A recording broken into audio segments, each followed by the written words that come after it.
Assalamualaikum warahmatullahi wabarakatuh. Jumpa lagi di channel edukasi peternakan Bare PS. Kali ini kita akan membahas salah satu penyakit yang cukup sering ya, bahkan sangat sering menjangkit atau masuk di peternakan kita, khususnya peternakan ayam petelur. Penyakit itu IB atau kalau bahasa agak Inggrisnya IB, kepanjangan infectious bronchitis. Kita akan membahas lebih detail ya tentang apa itu penyakit IB atau IB, penyebabnya apa, kemudian gejala klinisnya dan gejala patologi anatominya seperti apa, bagaimana cara penanganannya, dan juga cara untuk mengantisipasi atau mencegahnya. Ikuti terus videonya sampai selesai ya, dan jangan lupa subscribe channelnya.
Kita membahas tentang IB itu apa, atau IB, boleh menyebutnya IB atau biar agak keren ya nyebutnya IB, infectious bronchitis.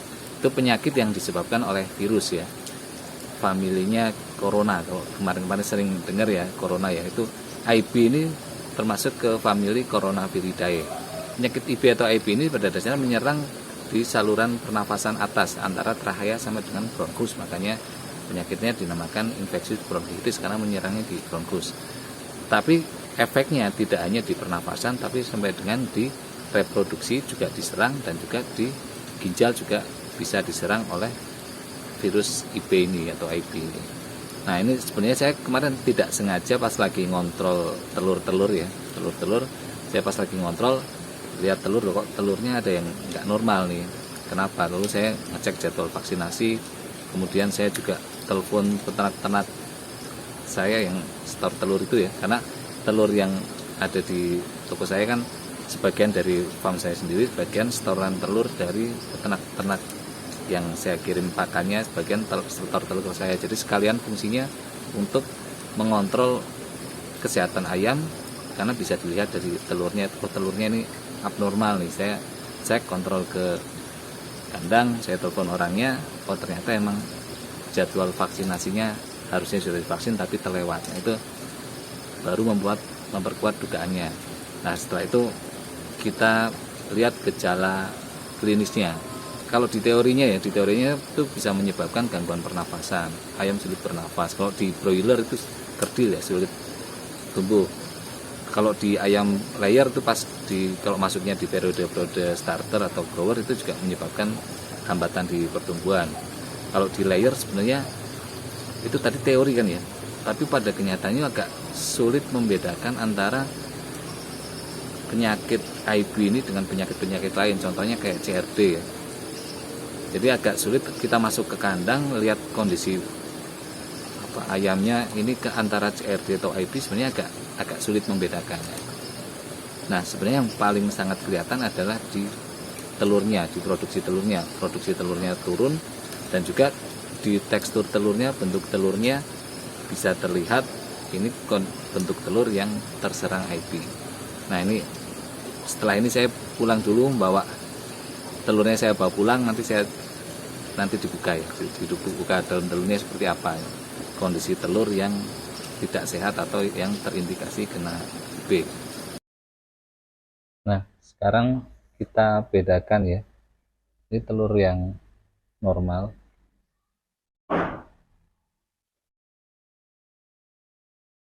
bentuknya seperti ini.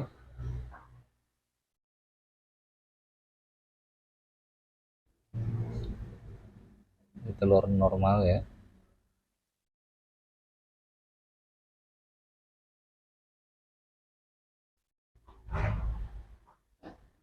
Ini,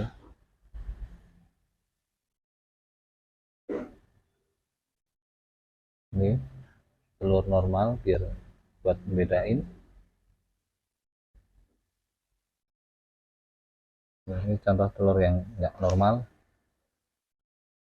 Ini warnanya putih, bentuknya lonjongnya tidak sempurna ya, beda sama yang tadi ya, warnanya putih. Ini juga tidak normal, bentuk lonjongnya tidak sempurna, warnanya putih, bentuknya kasar.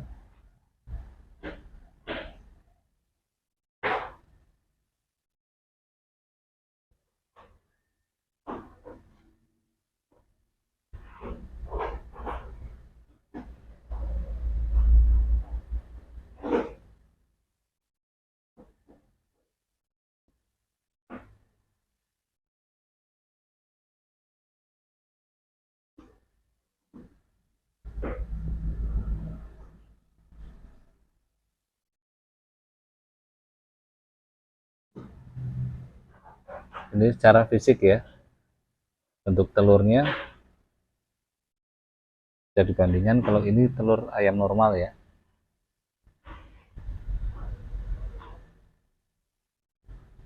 Telur yang normal seperti ini.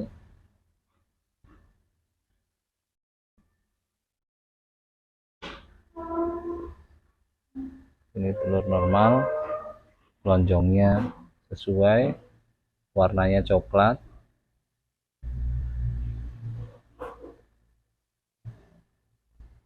Ini ya telur-telur normal yang ini ya, sebelah sini. Ini telur-telur yang tidak normal. Ini warnanya putih.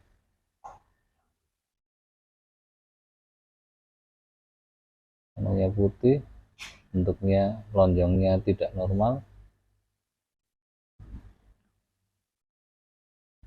Ini juga tidak normal bentuknya.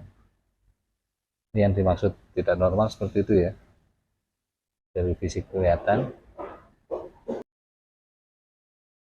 Itu tadi telur pas masih fisik dari luarnya ya. Sekarang kita lihat di dalamnya.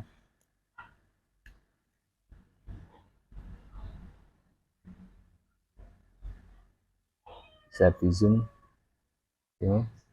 ini putih telurnya encer, dan zoom sebelah sini.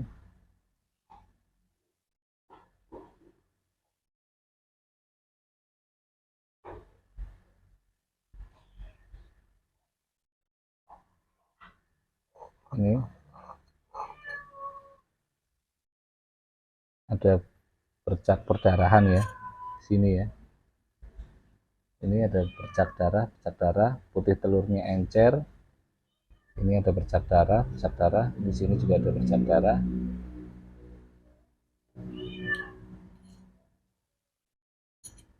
Telur yang kedua,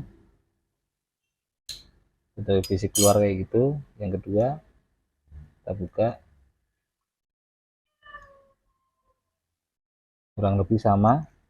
Putih telurnya tadi encer ya, harusnya kan kayak gini semua. Ini tadi kan encer, putih telurnya encer, terus di sini juga banyak bercak darahnya. Kita buka satu lagi ya.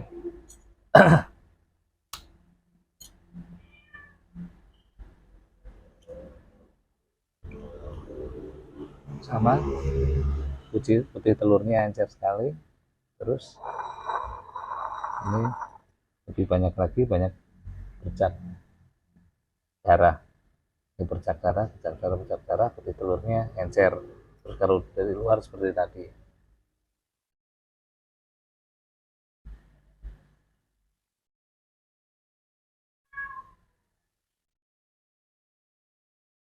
Ya, kelihatan ya.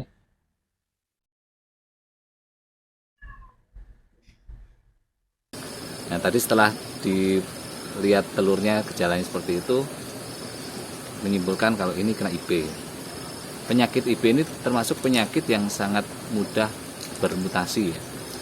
Sehingga varian-variannya banyak. Dan lebih sulitnya lagi, antar varian itu tingkat kekebalan silangnya itu agak rendah ya. Tingkat kekebalan silangnya itu rendah. Misalnya varian H120 itu tingkat proteksinya terhadap varian QX itu sangat rendah, sehingga vaksin-vaksin yang sekarang itu seringkali diisinya IB varian judulnya. Jadi isinya varian, maksudnya ada beberapa variasi atau varian dari penyakit IB itu sendiri. Kemudian IB varian ya, jadi yang sering disebut dengan IB varian ya. Varian yang dimaksud adalah ada beberapa variasi. Jadi kalau di vaksin itu IB varian, maksudnya variannya ada beberapa variasi. Jadi ada Massachusetts H120, ada M41, ada QX dan lain-lain, itu namanya varian. Jadi ada beberapa varian, maksudnya seperti itu ya. Kalau yang varian yang paling ngetren tuh varian QX ya. Jadi dianggap varian itu QX, padahal nggak cuma QX sebenarnya. Ada varian IBQX namanya. Nah, itu ciri-cirinya memang sangat spesifik ya. Kalau IBQX itu bahasa lainnya itu penguin, penyakit penguin. Jadi ayamnya nanti secara klinis itu kelihatan banget kayak ayamnya berdiri ini kayak penguin, karena di perutnya nanti terisi cairan, isinya cairan, banyak cairan, kayak kalau di broiler kayak asites itu ya. Jadi isi banyak cairan di perutnya, itu namanya IBQX. Tapi varian itu nggak hanya QX, tapi banyak variasi yang lain, salah satunya QX itu. Penanganannya adalah karena IB penyakit virus pada dasarnya tidak ada obatnya. Cara pengobatannya ya dengan memberikan terapi vitamin-vitamin, bila perlu dimasukkan antibiotik untuk mencegah infeksi sekunder dari penyakit IB itu sendiri. Selanjutnya direvaksinasi, dimasukkan vaksin IB, bisa melalui suntik, bisa juga melalui air minum. Nah, penanganannya seperti itu ya, dan biasanya kembalinya produksi menjadi normal lagi rata-rata seminggu sampai 2 minggu tergantung tingkat keparahan penyakitnya. Kalau parah bisa lebih lama, tapi kalau misalnya ketahuan lebih awal, biasanya recovery-nya sekitar 1 minggu atau mungkin paling lama 2 minggu sudah recovery. Terus sekarang pencegahannya, jadi karena tadi penyakit IB itu tidak ada obatnya ya, hanya bisa dicegah melalui vaksinasi. Kalau di pelajaran sebelumnya ada kekebalan, itu ada kekebalan spesifik dan non spesifik. Kalau non spesifiknya umum ya, semua penyakit sama, jadi kecukupan nutrisi, tidak stres, menjaga kebersihan, biosecurity dan lain-lain. Itu untuk kekebalan non spesifiknya. Untuk kekebalan spesifiknya terhadap penyakit IB adalah dengan melakukan vaksinasi rutin. Untuk ayam yang sebelum produksi itu mengikuti standar dari program vaksinasinya atau program medikasinya. Kalau setelah produksi nanti bisa dilakukan pengulangan, kalau lewat air minum itu bisa 2-3 bulan sekali. Biasanya vaksinnya buka tutup ya, kalau saya pakainya yang buka tutup, jadi bulan ini ND, bulan depan NDIB, bulan depan ND lagi, bulan depannya lagi NDIB lagi. Nah itu buka tutup ya, jadi IB-nya itu 2 bulan sekali. Tapi kalau mau pakai vaksin yang suntik, pakai KIL, itu biasanya sekitar 3-6 bulan sekali, tergantung tingkat rawannya penyakit tersebut di situ. Nah, kalau sebenarnya kalau mau lebih spesifik lagi dan lebih detail dan lebih pasti lagi, sebenarnya dilabkan baru kita bisa tahu tentang ini titer antibodinya seberapa. Kemudian waktu yang tepat untuk melakukan vaksinasi kapan, itu sebenarnya bisa lebih detail kalau kita melakukan tes lab. Tapi kalau untuk peternakan kecil sebenarnya agak kurang masuk karena tidak imbang sama repotnya, biayanya dengan jumlah ayamnya ya. Jadi kita ikut rutin aja pakai metode buka tutup itu, IB 2 bulan sekali, atau kalau vaksin lewat KIL 3-6 bulan sekali. Seperti itu tentang penjelasan tentang IB. Kalau ada yang belum jelas bisa ditanyakan di kolom komentar, atau mau request tentang pembahasan lain, tentang penyakit lain atau tentang manajemen pemeliharaan yang lain, bisa dituliskan di kolom komentar. Nanti kita akan bahas di video selanjutnya atau video-video yang lain. Semoga bermanfaat dan bisa diaplikasikan di kandang-kandang teman semuanya. Terima kasih. Wassalamualaikum warahmatullahi wabarakatuh.